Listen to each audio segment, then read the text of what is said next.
Welcome, everybody, to Dead Talk Live. I'm your host, Viz, and today we are honored to have as our guest actor, director, producer, writer, Kristina Klebe. Kristina, thank you so much for being here with us today. How are you doing? I'm good. I'm good. Thank you for having me. I'm excited. I've been looking forward to talking to you for a very long time now. So let's just get started. According to what people look up on the internet regarding how you got started, your initial training was in theater. Was motion pictures in the beginning ever on your radar? Definitely not. No. At which Um, point did it get into like becoming a possibility for you? I think probably when I realized I couldn't make a living as a theater actor. Um, no, I honestly, it probably came into my radar in college, when I minored in film actually, and I shot my first ever short that I wrote, directed, and acted in when I was in college. And I remember, I think we were shooting on 16 millimeter, yeah, like Super 16 or 16. We edited on a Steenbeck. I mean, Wow. I edited on a Steenbeck and I acted in it. And I remember thinking, I had no idea how to act on camera, and everything was way too big. Like everything that I was doing was way too big. But as a director, I knew what I wanted and I knew it sucked. Like I knew me, like Kristina as an actor sucked on film. And so I was like, okay, well, how do I change my performance to adjust to this format? And I think that's the first time that I ever understood or started to understand more about like film acting or, on camera acting. And it was a great learning lesson. And it was also, I think, what got me more excited about that, And it about looks acting. and it looks like from then on in you really just fell in love with it, and that your career just followed in the path of motion pictures. Now, a lot of us got introduced to you, and of course, in Rob Zombie's 2007 Halloween as Linda. Uh, Looking back Totally. now, would you say that was sort of like your breakout role? Yes, absolutely. And I feel very lucky. It was one of those things that happens to actors that they're like, you kind of, I mean, it was just very lucky. I don't even know, I feel I had just moved to LA, or I hadn't even decided to move there before I don't even remember. I auditioned for it, then I went back to New York, then I moved to LA, and literally like a couple weeks later I get a call that I booked Halloween, and I didn't even know it was Halloween. And I was actually on the fence about doing it because of the nudity scene. Yeah.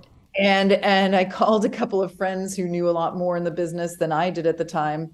And they really got mad at me and they said, I can't believe you're even thinking about turning this down. Like, and I said, yeah, but like I'm a theater actor and I'm like, highbrow, like I do Shakespeare and this is a horror movie. Like I was super obnoxious. Like it Yeah. was exactly what you would imagine somebody that like had, spent up until then practically doing theater, would say. But it was the luckiest thing in my career, and it was the best thing that could have happened in my career. And I so mean, you played a character that from the original was played by PJ Souls, and she was iconic then, and you were iconic as Linda in the remake as well. So definitely a great choice in taking the role. yeah, and I'm super like I was so ignorant and so naive at the time to Now, even you have played roles that span all different genres, but horror seems to be really prominent in your credits. Do you have a special love for horror, like from an early age, or was it something that developed as time went on? it's definitely something that developed, which you could probably tell from the story I just told you. I really did grow up going mostly to shows, live theater, live music in New York City, and horror movies. The only horror movie I'd even watched until later on was Nightmare on Elm Street, and it literally gave me nightmares for months, and so I never watched another horror movie.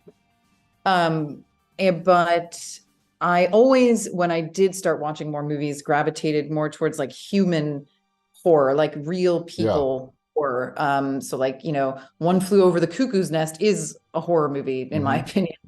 Yes, it's a drama, but or The Shining, or And so, yeah, it definitely grew though over the years. And I think now that I know so many people and all my good director friends are, big horror directors, and I, of course, watch their movies before any other movie that comes out. I've become much more versed in the horror genre than I am even in dramas and comedies for sure, because I never watch comedies. Why would I watch a comedy?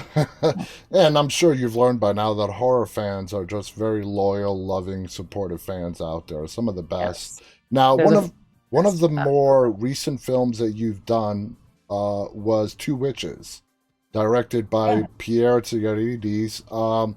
You co-wrote, helped write the script, and you played in, because it's sort of a segmented film, Yes. opposite of Rebecca Kennedy. First off, how did you get involved with Two Witches? So I met Pierre at a party that Alter had. So my short film that I wrote, directed, edited, produced, because I usually always do everything, went you can see it on Alter. So Mm-hmm. I'm pitching my little short called As Human as Animal. And I met Pierre at a party that Alter had, and he told me he was trying to get a feature done. And then he pitched this short film to me. And the short film was the section that I'm in. Yeah. And what I ended up doing is he ended up putting 3 films together to make the feature. There's 3 shorts together. And I pretty much helped him write the second part that Rebecca and I are in. Mm-hmm. And I also cast Rebecca because I had cast a project previously that she had auditioned for, and I really loved her. And so when this came about, I called her and I said, would she be interested? The funny thing is, Pierre had wanted me to play her character, and I was in some weird mood. I don't know why I said no. I should have played that character. It's such a good character. But I was just not like, I think I had just played a demon and I Am Fear, and I Mm-hmm. felt like I don't want to play another demonish witch Yeah. character. I wanted to play like the innocent person for once. So I asked him if I could play the other character, and I brought in Rebecca to play. So I actually cast her in it. I think it worked out for the best. Rebecca was Yeah. great in her role, and you were amazing in your role. I absolutely, and I'm pretty, I have a good eye for casting. I love casting. Yeah, I I love, mean, love thinking about the actors I know and being like, oh, she'd be perfect or he'd be perfect. Like, I have actor, director, producer on the screen, but literally, you have done everything in entertainment: casting director, writer. I mean, you really have dabbled in everything. Now, you've directed 2 short films. What are your thoughts when you hand over a script that you, let's say, you solely wrote to another director to do it for you? Do you feel comfortable, trust that he or she's gonna have that same interpretation as you?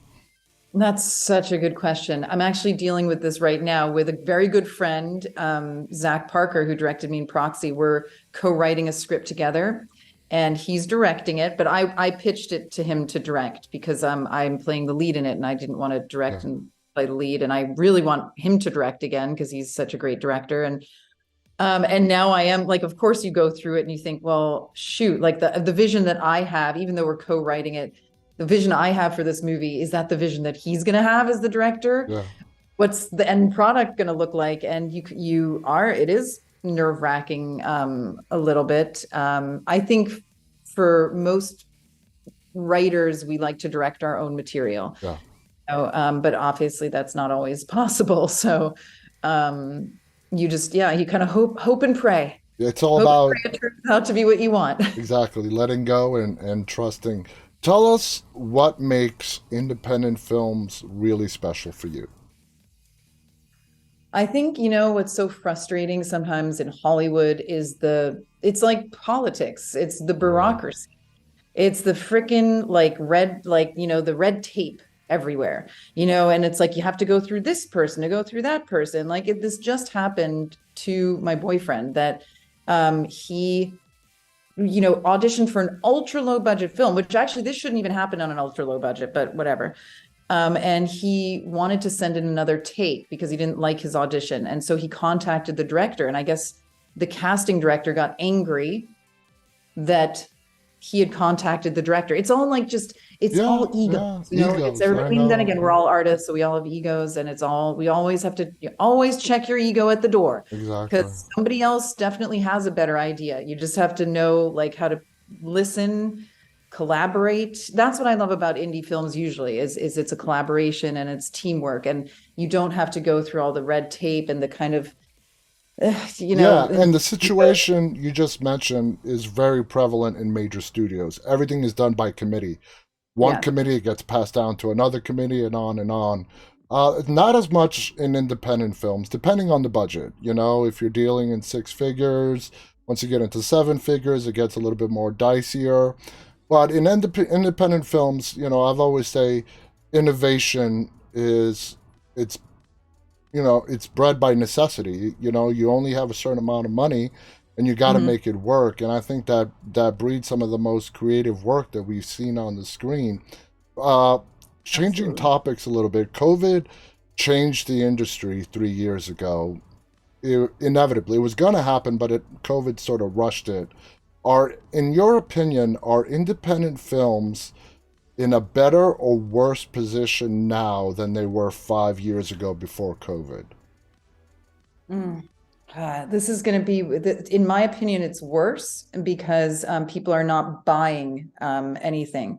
Yeah, And the amount that they're paying for movies is much less than they were paying 5, 6 years ago. So a movie that you made 5, 6 years ago for 200,000 or $300,000 might have been bought for 600 yeah, or 500 or 400. But today, a movie that was made for 100 might only get an offer of 50. yeah, And it's very, very, it's there. The market is, I think, saturated right now. So you might be able to make a movie, which is great, um, for less money or whatever, but I'm not sure that you're going to make your money back. And if your goal is to, or to get it out into the world, like get it, onto a hmm good platform where, people will be able to watch it. So I think right now, like the economy in general is in a weird place. So people are wary to spend a lot of money on anything. yeah. And I totally agree. I own a production and distribution studio, and I see it with the stuff that I'm distributing. Yeah, people, they're, I mean, times are tough. People are very careful on what they're spending their money on. They're not spending it as much on movies and TV. And if you look at what's playing in the theaters, even the studios are really playing it safe. They're taking these past big name films and they're rebooting them or creating sequels. A good example is they're currently shooting a sequel to The Exorcist, and it's being directed by David Gordon Green. They're taking, they're not Oh my taking God. He's risks. just got he's got now, like he's got what do they call Halloween's, it? Like he's the new genre baby, I yeah, guess. Word yeah, favorite. yeah, Darling, I guess is the word I was looking for. yeah, and I love him, but yeah. they're taking known names. They're not taking risks like they used to before. They're taking known names and dumping money into them, and those are the movies that are getting the biggest hype in theaters. There are a few independent films that are coming out in theaters here and there, but as you know, Like it's Terrifier, right? Like Terrifier, but I think that that's a fluke, and I think they were very lucky. Not to say yeah, the movie doesn't deserve it. I mean, it totally. I actually haven't seen it, so I can't say whether it deserves it or not, in yeah, my opinion. But I do really like the people involved. I know them. I've met them. They're wonderful. So I'm so happy for them. But I think that's an absolute fluke. I don't think that that's because no, yeah, that movie better than another movie. I think they were great at their marketing. Marketing is so important. They had the clown, the terrifier. Everybody knows that if you can make a visual monster that creates buzz, but there have been other ones that have not gotten as much buzz. So it really is all everything coming together, yeah. and your marketing campaign. Was really good. Damien Leon, who created the Terrifier movies, I mean, he tapped into something that was a real big interest with fans in Art the Clown. And the Mhm. first one did great. So when the second one came out, there was the first one, and all the fans that had picked up. So when the second one came out, all the people from the first one came out and supported the second one, and then it caught on with even more fans. But you're right, Yeah. that is a big exception to the rule, you know? Yeah. So as your career moves along, what do you want to focus on? Because like we said, you do a little bit of everything. Do you want to continue to do a lot of in front of the camera work, or do you want to start focusing more on directing, producing, and doing some more writing? Yeah, so I mean, I wrote a feature called Gene Therapy, which I really am trying to get made, and I want to direct. And it's based on my true story of being diagnosed with BRCA2, which is a genetic Yeah. mutation that creates breast cancer and stuff. So it's a dark comedy. It's not a horror, and it's not like a dark drama. It's Yeah. just it has comedic. It's comedic and it's fun. It's kind of like an adventure story. So I really want to direct that, but that's one thing. And I definitely want to still act, but I want to do projects, and only projects where I'm working with either people that are very nice Mm-hmm. or kind, or have like, or the mess, something in the movie is like meaningful to me. Yeah. I guess, yeah, like I just don't want to just work on a project as an actor to work on a project Mm-hmm. anymore, because I've also just, it's not always, when you're not around the right people, it's not Yeah. necessarily Yeah. what you love to do anymore. Yeah. So yeah, like I recently lost out a role, and I was really excited because it was going to be with a well-known actor. But then I found out who the director was, which I didn't know. And I was like, wow, what a blessing in disguise. Even Yeah. though it was great, it would have been great for my career, Mm-hmm. my reel. I knew I did not want to work with that director Okay. because So because of the stories that are very much out there in the world. yeah. To say who it is, but and I was like, I number one can't even believe this guy is still making movies, but um I knew that I would not have had a good time on that set. Yeah. Sometimes things work out for the best. Yeah. You've attended some of the best schools in the country. You Dartmouth, NYU for your master's degree. For kids coming up now and wanting to get into the entertainment industry, I'm seeing and talking to them, and they want to conquer. They want to start at the top right away and conquer the world 100 steps at a time. When it came to the schooling, the education that you got, how much did it help you when you got into the real world? I would say that Dartmouth did not help me at all. But no, here's what it did help. I mean, uh, it helped because it was such a great education, and I studied politics, I studied government, and I still got to do acting, and I minored in film. So I learned so much, and I learned how to write. I learned how to write, theses. I learned how to think. I learned how to critically think. And this is what I actually think is the most important thing that we're lacking in general in our education in this country, but probably in many countries, is how to critically think. Yeah. That means that, i.e., you don't believe everything you see on the internet, or Yeah. your research, and you don't just believe what everybody says, and you say, oh, interesting, and then you go do research and you critically think, and you're like, does this and this add up or not? And you do your own critical thinking. And Mm-hmm. I don't think that we're even taught how to do that in school, or I as far as I know, that's not taught very much No. anymore. And maybe it never was taught as well as it should be. I don't know. But I think with the internet and how much information is out there, it's so important to be able to be your own critical thinker. And Exactly. I, and so I don't know, Dartmouth helped in because it was a great education, I guess, but it did not help in the business. Like, I don't even think I've ever worked with, like, I just auditioned for Jeff Wadlow. He went to Dartmouth. I actually knew him. We did theater together. Back in the day, I just auditioned for this Blumhouse movie. And I don't think that just because I know him, I'm going to get cast in it. no. Like, so I can't even get in touch with him. So I don't know. Like, I don't think, Mindy Kaling, who was in my class at Dartmouth, I've tried to contact her and be like, hey, Mindy, remember me? Like, any roles on any of your shows? Yeah. No, I would say it has definitely not helped. But I think NYU grad has been an invaluable resource, and in fact, right now I'm producing and writing this feature that we're shooting this summer, and I just sent out an email to our listserv, and I said I'm looking for a DP who knows how to shoot 16 millimeter.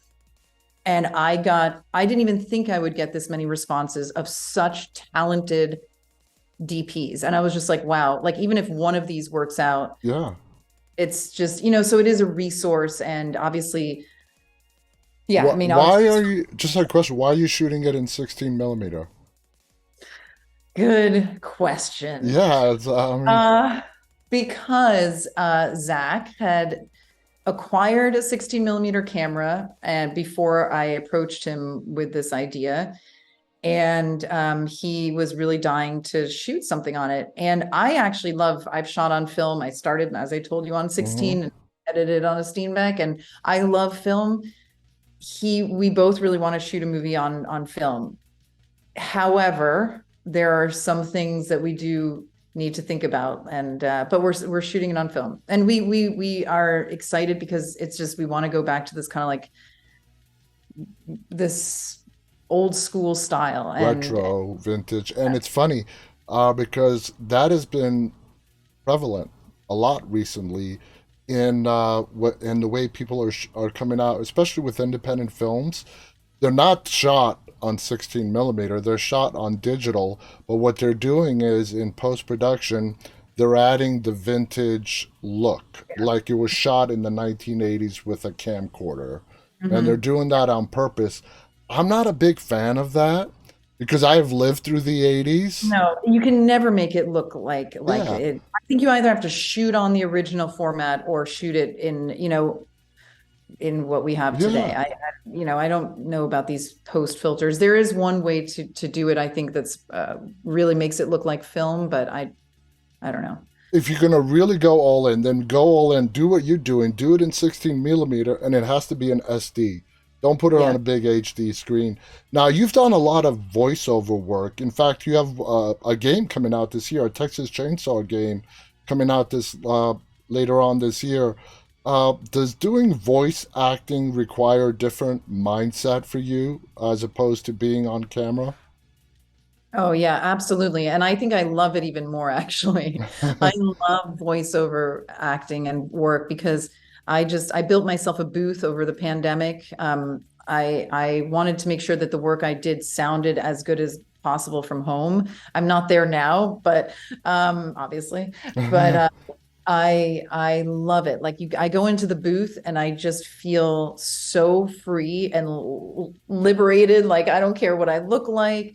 Most of the time, nobody's even on Zoom, so they don't know they're not watching me. They're Yeah, just listening to me, and I get to do all these voices and characters, and I freaking love it. I love yeah. voiceover work so much. I would love to be in an animation, like a recurring in an animation on a TV show or something, but. Absolutely. Now, you and I are New Yorkers, born and raised New Oh, Yorkers. great. Yeah. So, Now, entertainment runs in your family.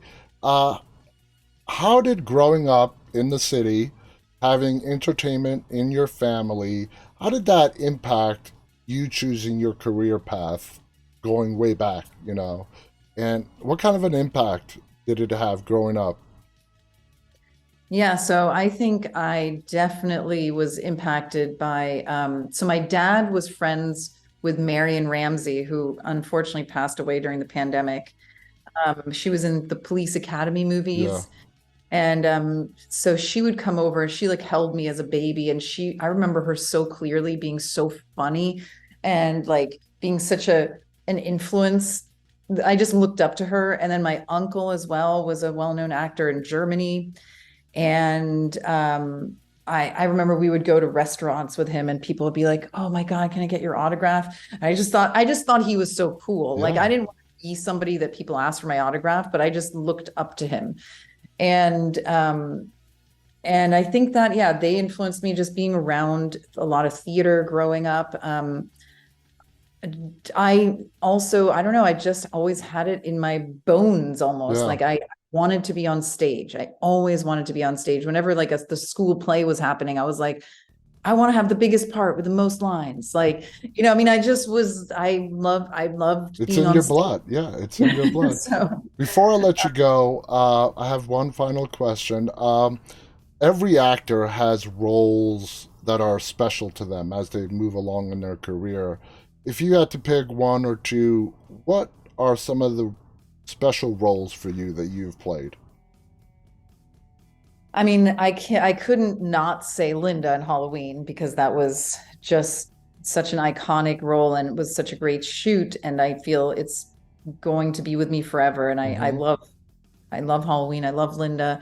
But probably also the role that I just played in Brooklyn 45, which is my new movie Yes.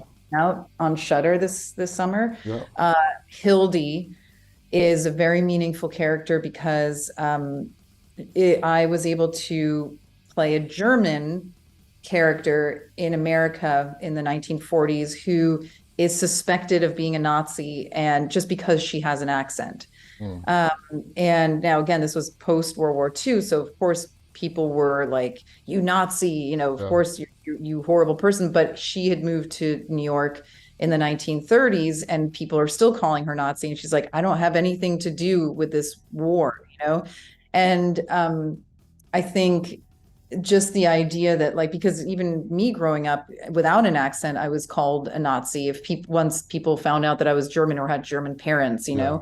and I just felt very connected to that.